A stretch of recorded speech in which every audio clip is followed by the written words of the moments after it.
হাতে হাতে হাত ধরি যাও বলে বাবু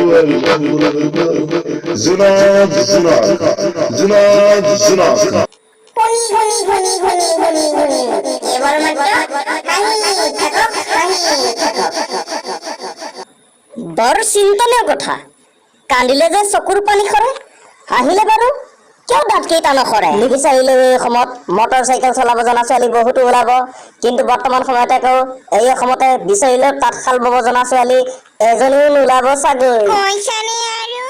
ল'ৰাবোৰে নাপিতৰ দোকানলৈ গৈ ঘৰত আহি গাকে ধুই দিয়ে, কিন্তু কেতিয়াবা বাৰু ছোৱালীবোৰে বিউটি পাৰ্লাৰলৈ গৈ মুখখনকে ধুৱে বাৰু। বগী ছোৱালী প্ৰেমত পৰিলে যেনেকৈ ঢোকা খাই নহয়, ঠিক তেনেদৰে পৰীক্ষা ৰুমত চোকা ল'ৰা ছোৱালীৰ লগত বহিলেও পৰীক্ষাত ঢোকা খায়। ইতিহাস সাক্ষী আছে। আজিলৈ সামৰিলো।